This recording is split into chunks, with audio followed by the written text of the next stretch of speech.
জয় নিতাই। পূর্ণিমার নিরামিষ রান্নাঘরে আজকে একটা পোলাও রেসিপি নিয়ে হাজির হলাম। আমি এই যে পটল পোলাও করব। পটলটা কুচিয়ে এরকম করে বানিয়ে নিয়েছিলাম, এই যে লাল করে ভেজে নিয়েছি। আমি এই তেলের মধ্যেই পটলের তেলটা, তার মধ্যে কটা শুকনো লঙ্কা দিয়ে দিচ্ছি, অন্য কিছু না, স্রেফ লঙ্কা পটল। এই যে আমি কাঁচা লঙ্কা বানিয়ে রেখেছি অনেকগুলো, এই কাঁচা লঙ্কাটাও দিয়ে দিলাম। এইবার সব একসাথে একটু মিশিয়ে নিই। এবার আমি এইখানে চালের মধ্যে গোবিন্দভোগ চাল, তার সাথে একটু নুন আর হলুদ দিয়ে মাখিয়ে রেখেছিলাম, এটা আবার এইটার মধ্যে দিয়ে দেবো।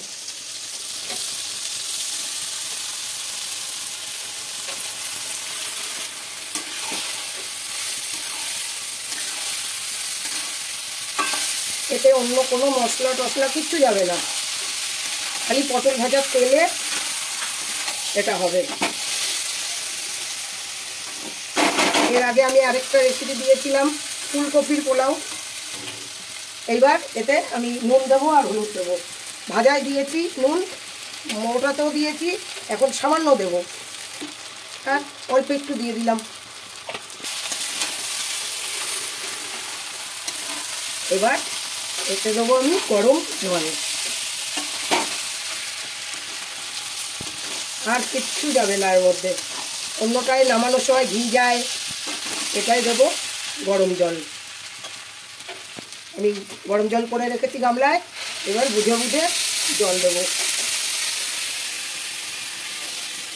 যতটুকু লাগবে বুঝে বুঝে জল দিতে হবে। যেহেতু গোবিন্দভোগ চাল, বেশি জল লাগবে না।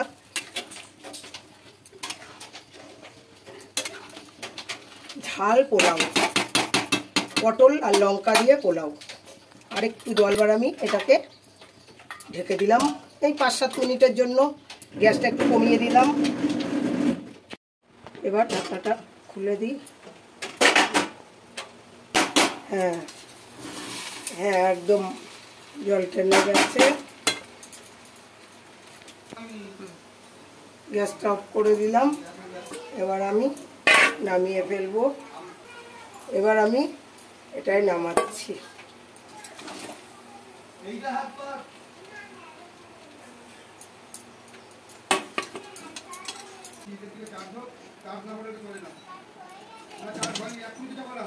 একদম মাপ মতন জল দিলে এরকম ঝরঝরে হবে, বুঝে জলটা দিলেই সুন্দর হবে। আমি আজকে পটল পোলাও করলাম, ট্রাই করে দেখবেন কেমন হয়, লাইক করবেন, কমেন্টস করবেন। আমি এখন এটা জগন্নাথের জন্য নিয়ে চলে যাচ্ছি। এই যে এরকম করে আমি বাটিতে নিলাম, তো এবার আমি এই থালাটা ঢেকে দেবো। এই ঢেকে এই উল্টে দিলাম।